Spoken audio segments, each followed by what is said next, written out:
Shalom saudara pendengar saudara rohani yang dikasihi Tuhan Yesus Kristus. Selamat datang di renungan rohani malam hari ini. Selamat malam, saya berdoa agar saudara sehat selalu.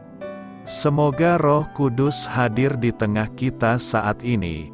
Sebelum kita mulai renungan malam ini, marilah kita bersama-sama berdoa. Bapa kami yang di surga, Bapa di dalam nama Tuhan Yesus Kristus, kami sungguh mengucap syukur, ya Tuhan, oleh karena Engkau sangat baik buat kami. Engkau ada bersama kami dan menopang hidup kami di siang hari dan di malam hari. Engkau ada bersama-sama dan menyertai kami. Tuhan, kami memuji dan bersyukur kepadamu pada malam hari ini, kami masih bisa berkumpul di rumah kami yang kecil ini. Tuhan, saat ini kami hendak mendengarkan firman-Mu. Berilah pengetahuan dan bimbinglah hamba-Mu ini agar apa yang Engkau firmankan dapat bekerja sesuai kehendak-Mu. Buat kami jemaat-Mu, bukalah hati dan pikiran kami untuk mendengar dan menerima firman-Mu. Kiranya firman-Mu ini dapat menjadi berkat bagi kami. Berbicaralah Tuhan, kami sudah siap menerima firman-Mu. Di dalam nama Tuhan Yesus Kristus kami berdoa dan mengucap syukur. Amin. Sahabat saudara rohani, pembacaan ayat emas Alkitab renungan kita malam hari ini. Nats pilihan kita adalah, sebab itu aku senantiasa berusaha untuk hidup dengan hati nurani yang murni di hadapan Allah dan manusia.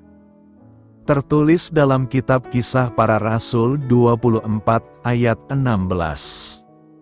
Kata kunci renungan pada malam ini adalah, nurani yang bersih. Dan bacaan kita pada malam ini terambil dari kitab Roma 2 ayat 12 sampai dengan ayat 16. Sebab semua orang yang berdosa tanpa hukum Taurat akan binasa tanpa hukum Taurat, dan semua orang yang berdosa di bawah hukum Taurat akan dihakimi oleh hukum Taurat, karena bukanlah orang yang mendengar hukum Taurat yang benar di hadapan Allah, tetapi orang yang melakukan hukum Tauratlah yang akan dibenarkan. Apabila bangsa-bangsa lain yang tidak memiliki hukum Taurat oleh dorongan diri sendiri melakukan apa yang dituntut hukum Taurat, maka, walaupun mereka tidak memiliki hukum Taurat, mereka menjadi hukum Taurat bagi diri mereka sendiri. Sebab dengan itu mereka menunjukkan bahwa isi hukum Taurat ada tertulis di dalam hati mereka dan suara hati mereka turut bersaksi dan pikiran mereka saling menuduh atau saling membela. Hal itu akan nampak pada hari, bila mana Allah, sesuai dengan Injil yang kuberitakan, akan menghakimi segala sesuatu yang tersembunyi dalam hati manusia, oleh Kristus Yesus. Terambil dari kitab Roma 2 ayat 12 sampai dengan ayat 16. Topik dari ayat emas renungan kita adalah, hati nurani adalah kompas yang dapat dipercaya, jika firman Allah menjadi pusat hidup Anda. Mari kita mulai renungan malam kita. Untuk memulai hal baik, serahkanlah segala sesuatu hanya kepada Tuhan. Mari kita mulai segmen kisah inspiratif. Cerita anak-anak yang sangat digemari, Pinocchio, adalah kisah sebuah boneka kayu yang hidungnya akan semakin panjang apabila ia berdusta.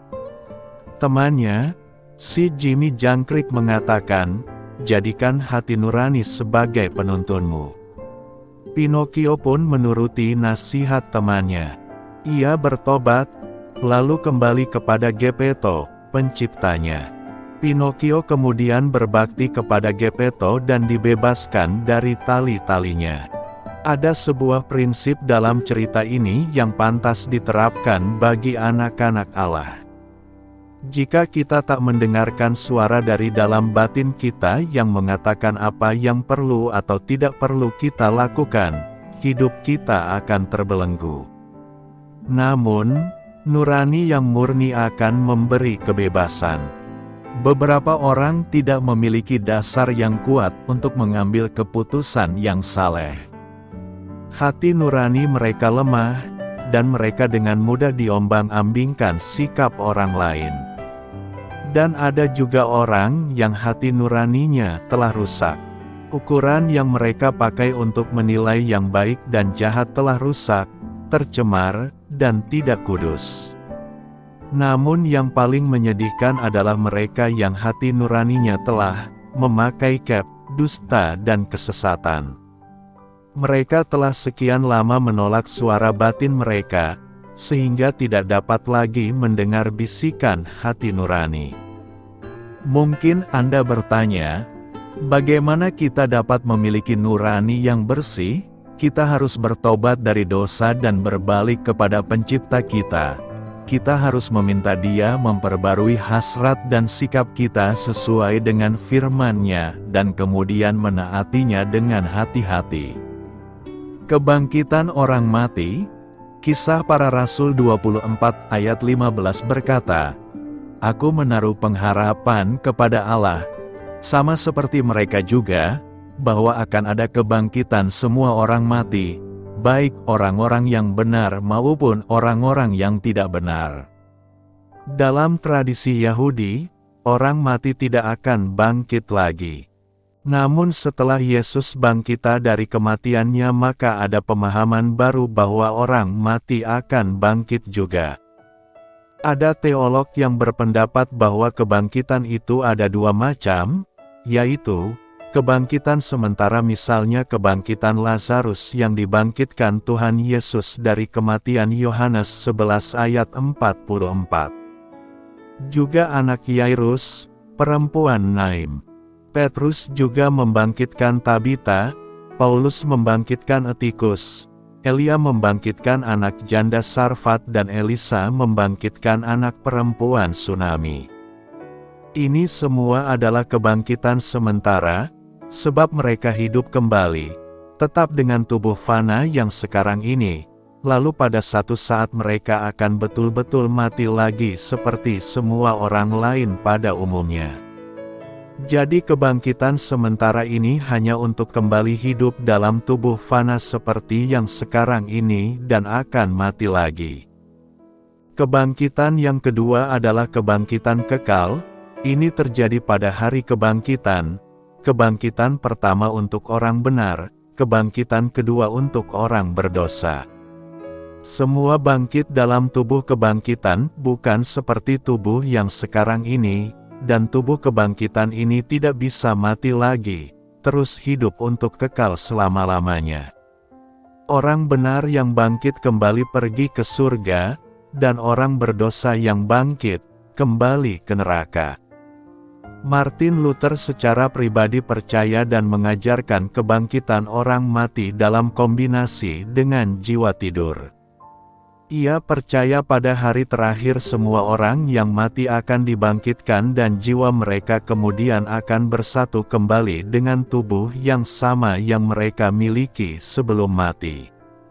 Tubuh kemudian akan diubah, orang jahat akan menjadi malu dan mendapatkan siksaan abadi, dan orang benar memiliki negara yang kekal dan kemuliaan surgawi. Bagi Luther, manusia sekarang ini adalah setengah bersih dan kudus. Manusia akan benar-benar kudus dan sempurna ketika dia telah hidup baru yang akan berlangsung selama-lamanya, dalam arti ketika ia bangkit dari kematian. Ketika manusia itu mati, tabiat manusiawi itu dimatikan dan dikuburkan bersama segala kotorannya. Dan Tuhan akan memunculkan kekudusannya dalam sekejap mata dan memeliharanya. Sedangkan Calvin mengatakan jiwa orang-orang benar yang sudah mati akan hidup dan menikmati istirahat yang tenang dalam kebahagiaan, Tetapi kebahagiaan yang sempurna baru akan dinikmati pada saat kebangkitan tubuh. Calvin melihat perkara kebangkitan itu adalah suatu hal yang begitu tinggi, sehingga perasaan orang tidak dapat tertarik kepadanya.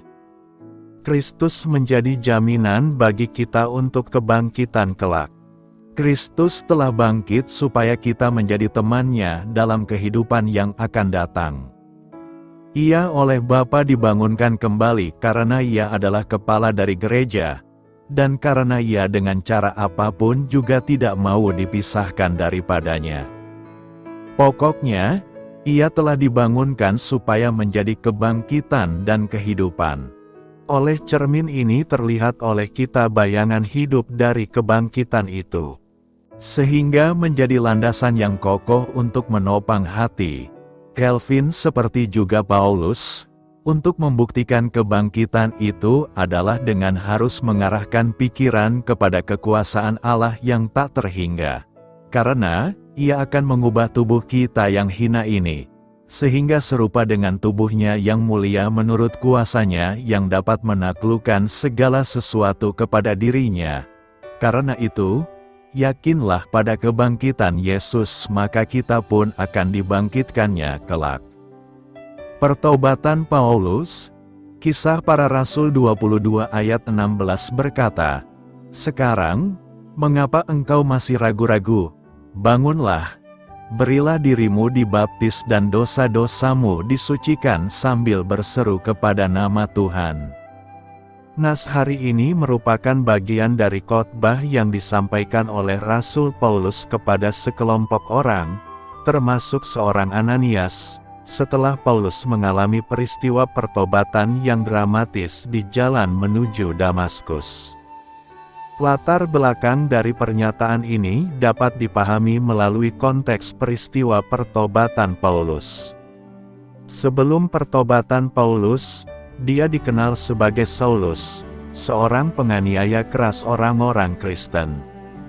Namun, di perjalanan menuju Damaskus, dia mengalami pengalaman yang mengubah hidupnya, di mana Yesus Kristus secara langsung muncul kepadanya dalam cahaya terang dari langit.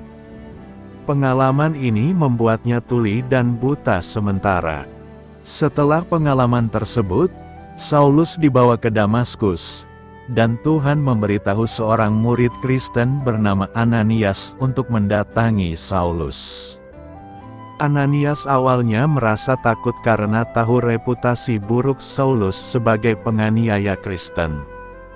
Namun, Tuhan memerintahkan Ananias untuk memberikan penglihatan kepada Saulus dan mengatakan bahwa Saulus adalah perangkat pilihan Tuhan untuk membawa nama Tuhan di depan bangsa-bangsa dan raja-raja serta orang Israel. Ananias memenuhi perintah Tuhan dan menemui Saulus, meletakkan tangannya di atasnya, sehingga Saulus mendapatkan kembali penglihatannya dan disiapkan untuk menerima ajaran Kristen. Dalam konteks ini, perintah, "Mengapa engkau masih ragu-ragu? Bangunlah, berilah dirimu dibaptis," mengacu pada tindakan baptisan yang dilakukan oleh Ananias terhadap Saulus. Baptisan merupakan simbol pertobatan dan penerimaan Kristus sebagai Tuhan dan Juru Selamat. Ananias juga menyampaikan bahwa baptisan tersebut akan menyucikan dosa-dosa Saulus. Ini menggambarkan pemulihan dan pengampunan dosa-dosa masa lalu Saulus melalui iman dalam Yesus Kristus. Jadi, latar belakang nas ini adalah sebagai bagian dari proses pertobatan dan pengenalan Saulus kepada iman Kristen setelah pengalaman dramatisnya di jalan menuju Damaskus. Pernyataan tersebut menegaskan pentingnya baptisan sebagai tindakan pertobatan dan pengampunan dosa serta panggilan Saulus untuk melayani Kristus dalam misinya. Apa yang perlu direfleksikan dari nas hari ini? Nas hari ini dapat memberikan berbagai aspek yang perlu direfleksikan, yakni: pertama, Pentingnya pertobatan. Pernyataan ini menyoroti pentingnya pertobatan dalam hidup seorang individu. Saulus, yang sebelumnya adalah seorang penganiaya Kristen yang keras, mengalami pertobatan yang dramatis dan tulus. Hal ini mengingatkan kita bahwa setiap orang, bagaimanapun masa lalunya, memiliki kesempatan untuk bertobat dan mengubah jalan hidupnya. Manusia tidak dinilai pada awal kehidupannya, tetapi dinilai pada akhir kehidupannya. Hidup kita ditentukan pada akhir perjalanan hidup kita, apakah kita sempat bertobat hingga akhir hidup kita atau tidak. Kedua, pengampunan dosa. Baptisan yang disebutkan dalam ayat ini adalah tanda pertobatan dan pengampunan dosa. Baptisan adalah simbol pemurnian dan penerimaan Kristus sebagai juru selamat. Ini mengajarkan bahwa melalui iman kepada Yesus Kristus, dosa-dosa kita dapat diampuni, dan kita dapat memulai hidup yang baru. Ketiga, tidak ada alasan untuk ragu-ragu. Pernyataan, "Mengapa engkau masih ragu-ragu?" mengajak kita untuk tidak ragu-ragu dalam menerima anugerah dan kasih Allah. Terkadang, kita mungkin merasa tidak layak menerima pengampunannya, tetapi pesan ini mengingatkan kita bahwa Allah mengundang kita untuk datang kepadanya tanpa ragu-ragu. Keempat, ketaatan kepada Tuhan. Pernyataan ini juga menekankan pentingnya ketaatan kepada Tuhan. Saulus diberi perintah untuk "bangunlah" dan berbuat sesuai dengan panggilan Tuhan. Ini menggambarkan pentingnya ketaatan dalam menjalani hidup yang sesuai dengan kehendak Tuhan. Karena itu, renungan ini mengingatkan kita bahwa tidak ada dosa yang terlalu besar untuk diampuni oleh Allah, dan bahwa kita semua memiliki panggilan untuk melayani Kristus dalam cara yang berbeda dalam hidup kita. Bagaimana saya bisa terlihat benar di hadapan Allah?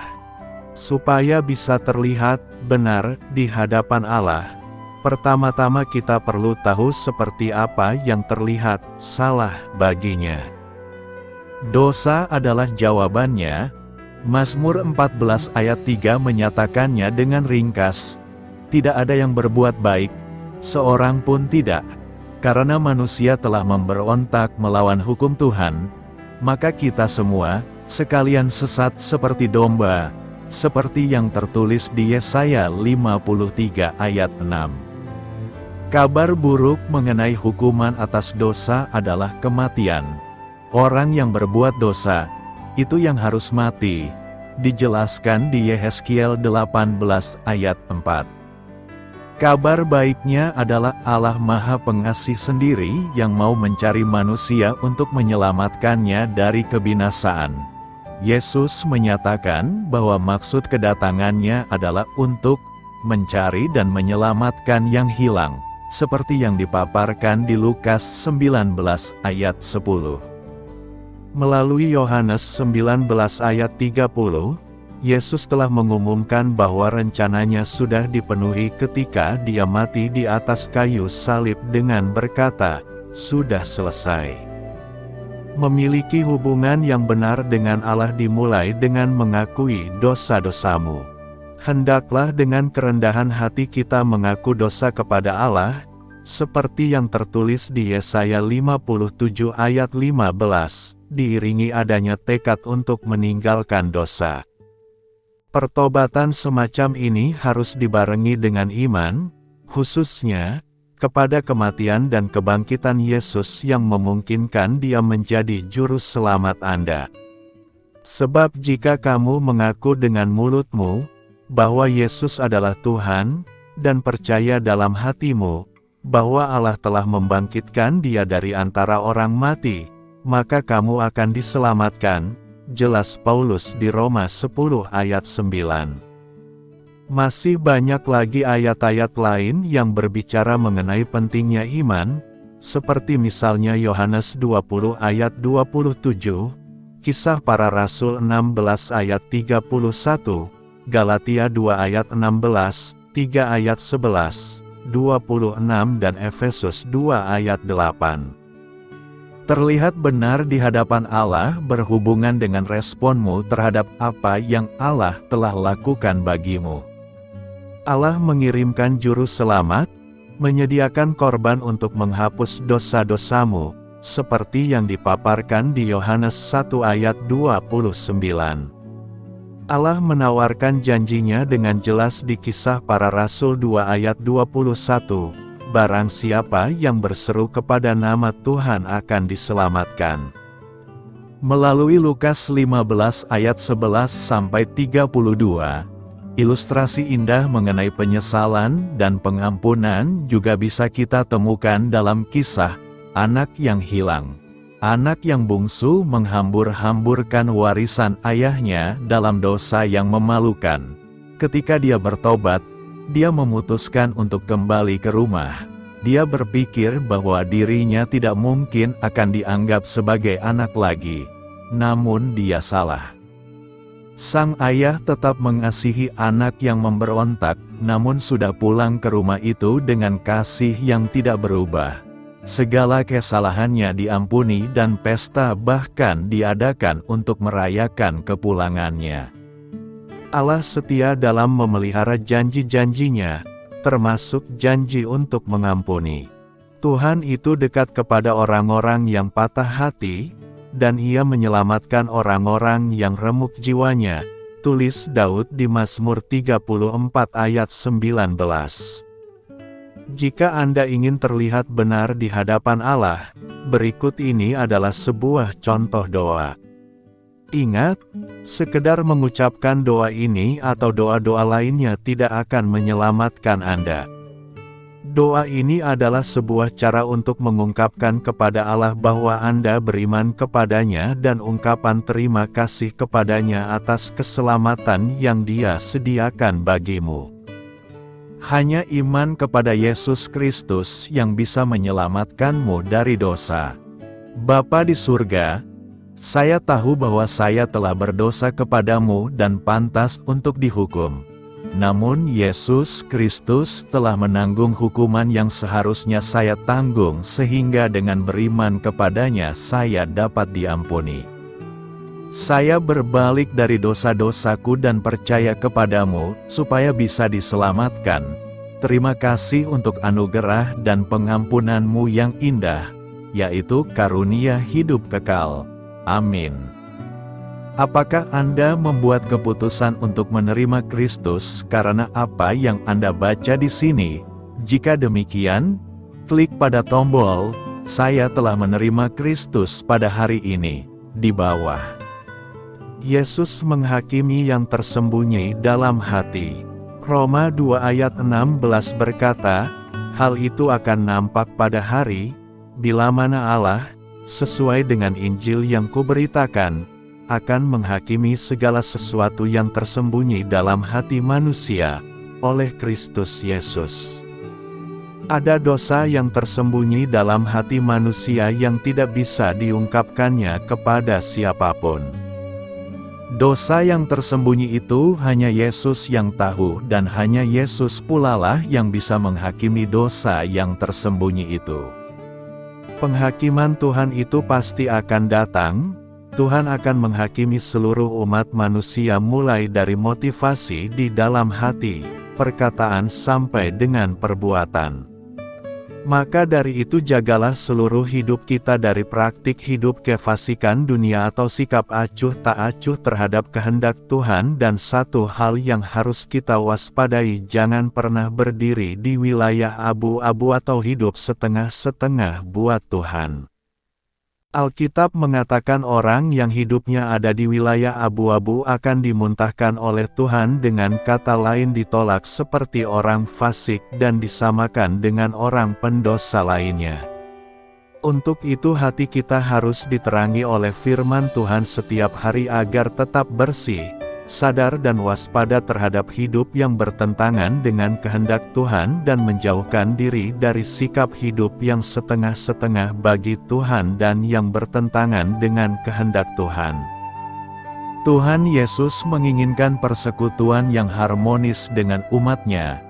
Dengan demikian hati nuraninya akan terus diasah dan semakin didewasakan untuk selalu peka terhadap kebenaran Tuhan yang menuntun hidupnya kepada kehendak-Nya yang sejati.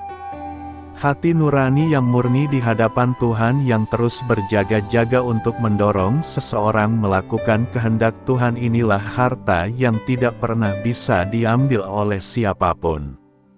Harta dunia bisa dirusak oleh ngengat dan karat, pencuri bisa mencuri serta membongkarnya, tetapi harta berupa hati nurani yang sesuai dengan Tuhan inilah yang tidak bisa diambil oleh siapapun.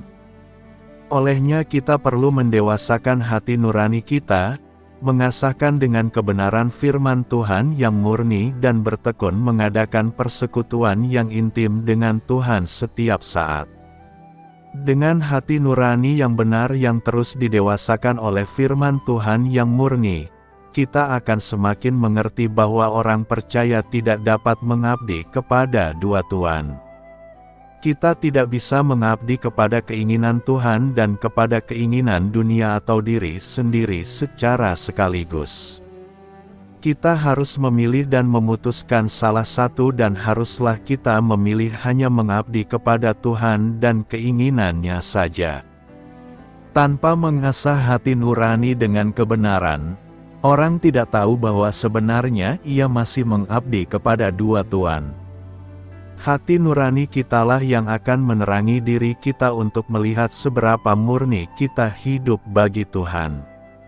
Pada akhirnya Tuhan sangat menghendaki orang percaya memiliki sikap hati nurani yang bersih dan murni yang berjaga-jaga setiap saat, terus didewasakan dari waktu ke waktu sehingga ia bisa mengerti dan membedakan mana yang baik, yang berkenan kepada Tuhan kita Yesus Kristus dan yang sempurna.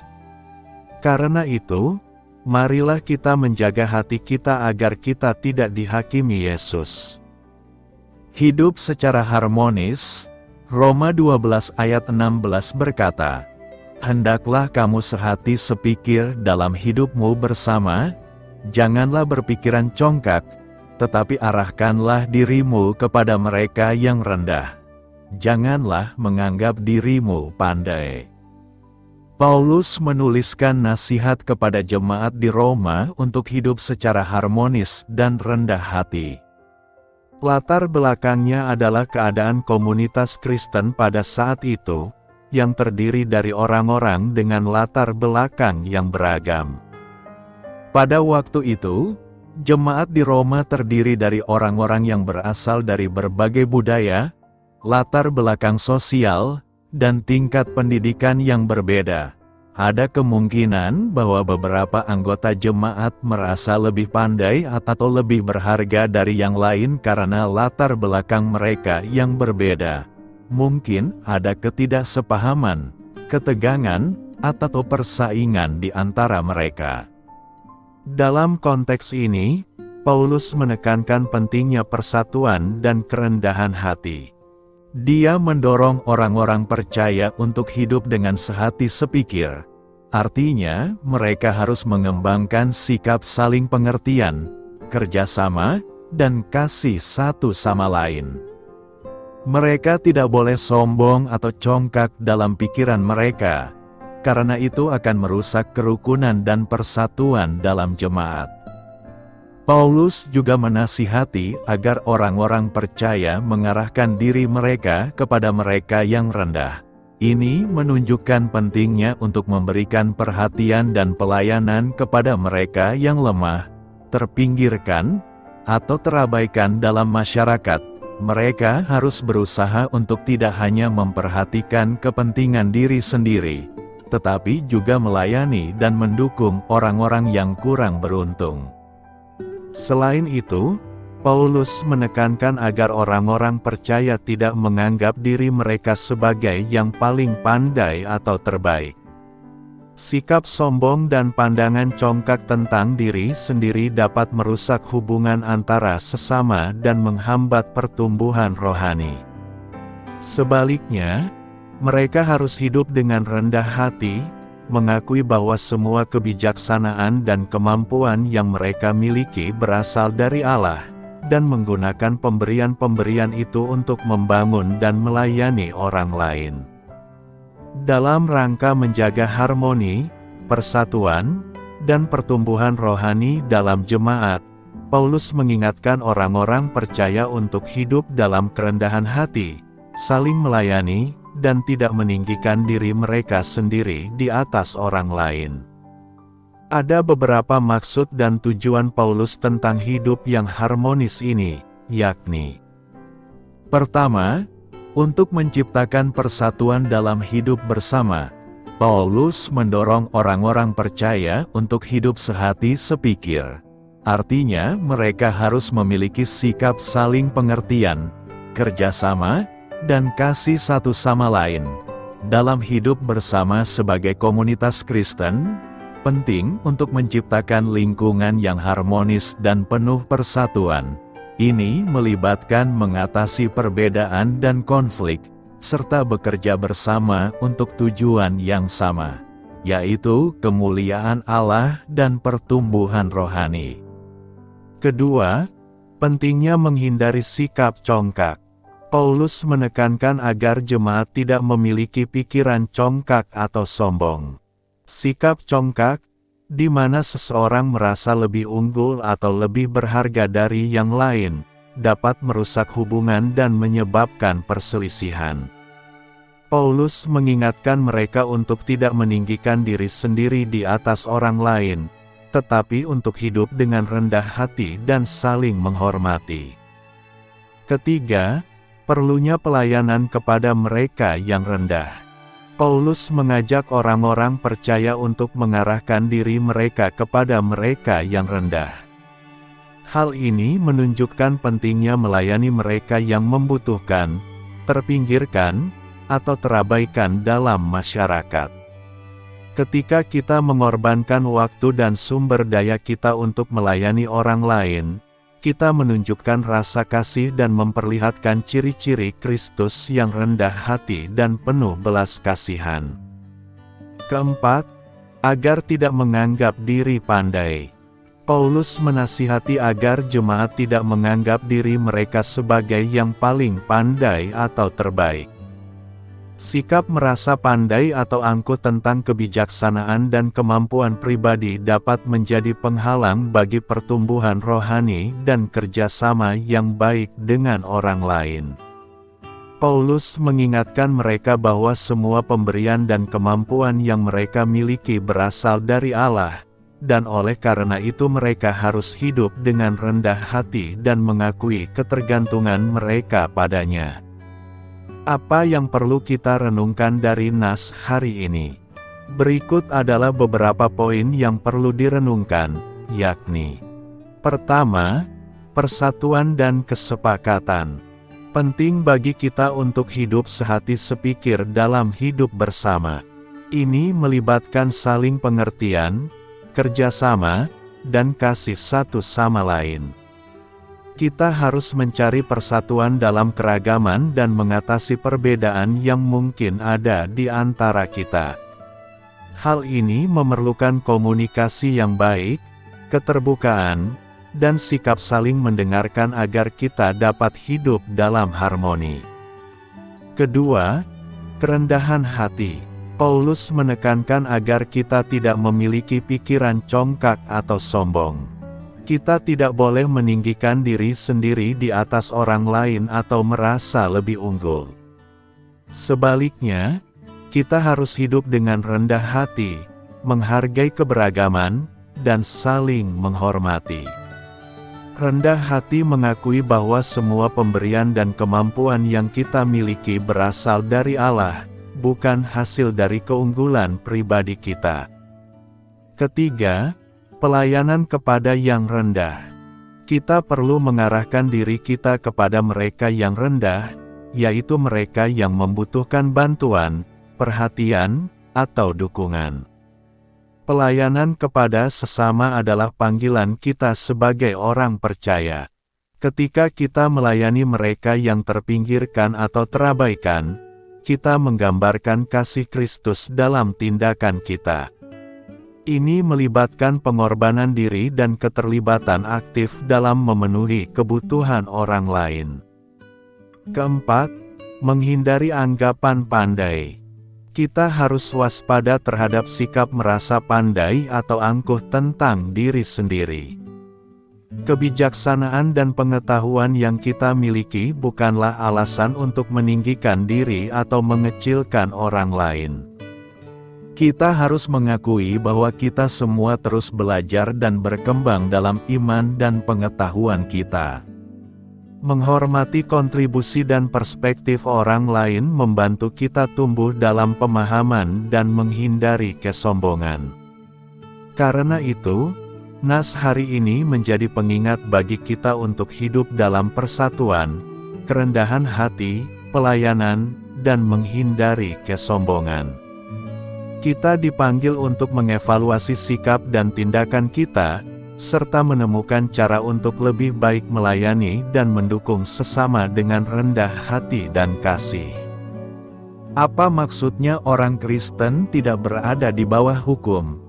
Eksposisi Roma 10 ayat 4, yang berbunyi, Kristus adalah kesudahan hukum Taurat, supaya setiap orang yang percaya mempunyai kebenaran, akan membantu dalam memahami apa artinya bahwa orang-orang Kristen tidak berada di bawah hukum Taurat. Rasul Paulus menjelaskan dampak dosa asal dalam Roma 2 ayat 12, dengan menyatakan, setiap orang yang berbuat dosa di luar hukum akan binasa di luar hukum, dan setiap orang yang berbuat dosa di bawah hukum akan dihakimi oleh hukum. Semua manusia dihukum di hadapan Tuhan, baik mereka orang Yahudi atau bukan, atau dengan kata lain, baik mereka memiliki hukum Tuhan atau tidak. Paulus juga menyatakan, sebab semua orang telah berbuat dosa dan telah kehilangan kemuliaan Allah. Jika kita tanpa Kristus, kita secara adil dihukum di hadapan Allah oleh hukum yang diberikan kepada hamba-Nya, Musa. Namun, kita mungkin berpendapat bahwa mereka yang bukan Yahudi dan karena itu tidak mendapat manfaat dari pengetahuan hukum Musa, termasuk hukum moral dan upacara, tidak boleh dihukum dengan cara yang sama. Hal ini dijelaskan oleh Rasul dalam Roma 2 ayat 14-15, di mana ia menyatakan bahwa hakikat persyaratan hukum Allah sudah mendarah daging bagi bangsa-bangsa bukan Yahudi sehingga mereka juga tidak dapat berdalih. Hukum adalah masalah yang harus diselesaikan agar kita bisa mempunyai hubungan yang benar dengan Tuhan. Ketahuilah, bahwa manusia dibenarkan bukan karena menaati hukum Taurat, melainkan karena iman dalam Yesus Kristus. Demikian pula kita beriman kepada Kristus Yesus, supaya kita dibenarkan karena iman dalam Kristus, dan bukan karena menaati hukum Taurat, sebab dengan menaati hukum tidak ada seorang pun yang dapat dibenarkan.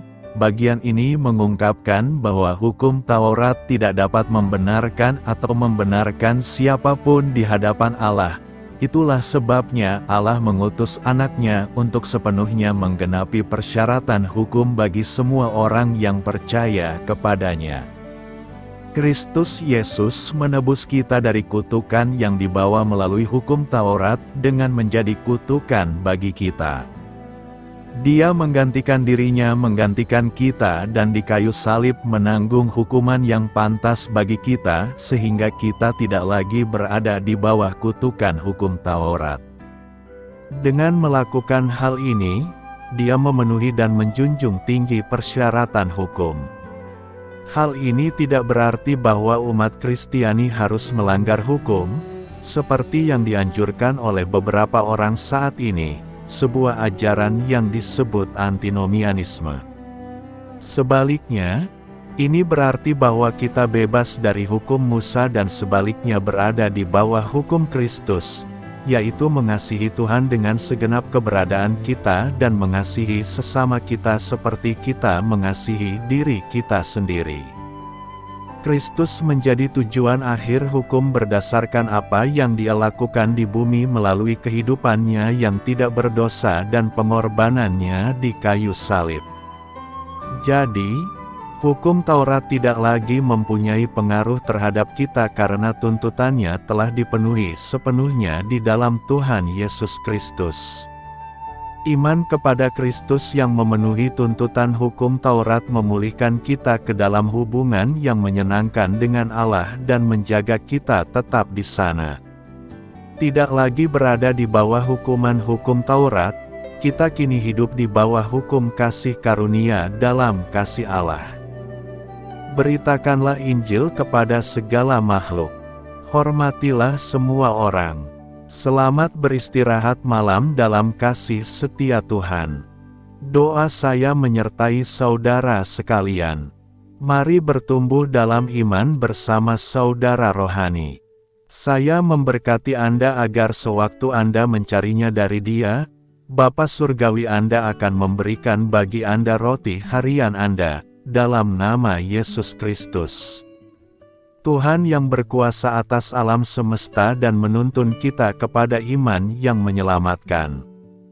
Tuhan Yesus menyertai senantiasa. Terima kasih sudah berkenan mendengarkan renungan malam saudara rohani.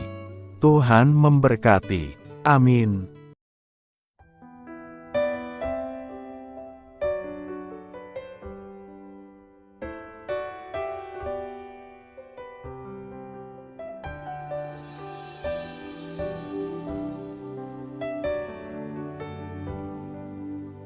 Marilah kita renungkan, sahabat saudara rohani, demikianlah renungan firman Tuhan malam hari ini.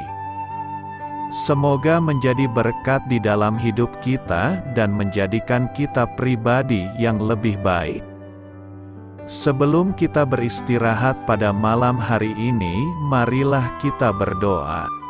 Bapa kami yang di surga, Bapa di dalam nama Tuhan Yesus Kristus, kami sungguh mengucap syukur, ya Tuhan, oleh karena Engkau sangat baik buat kami. Engkau ada bersama kami dan menopang hidup kami di siang hari dan di malam hari.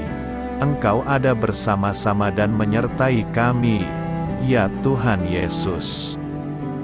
Kami mengucap syukur untuk firman-Mu, ya Tuhan, yang memberikan kami kekuatan dan menyadarkan kami bahwa kami tidak perlu takut dengan gelap dan malam. Sebab Tuhan, Engkau ada bersama kami. Engkau melindungi kami dan menjadi perisai bagi kami hamba-Mu berdoa saat ini. Tuhan, untuk setiap pendengar renungan ini yang mengalami ketakutan, kecemasan, kegelisahan, pada situasi gelap dan malam hari di dalam nama Tuhan Yesus Kristus. Kuasa Tuhan melepaskan mereka dari segala ikatan roh-roh ketakutan yang mengikat mereka saat ini. Tuhan melepaskan setiap anak-anak-Mu dari segala rasa takut dan kecemasan. Di dalam nama Tuhan Yesus segala kuasa-kuasa roh jahat, kuasa setan iblis yang mengganggu anak-anak-Mu, ya Tuhan, tolong hancurkan dan halaukan dengan kuasa-Mu.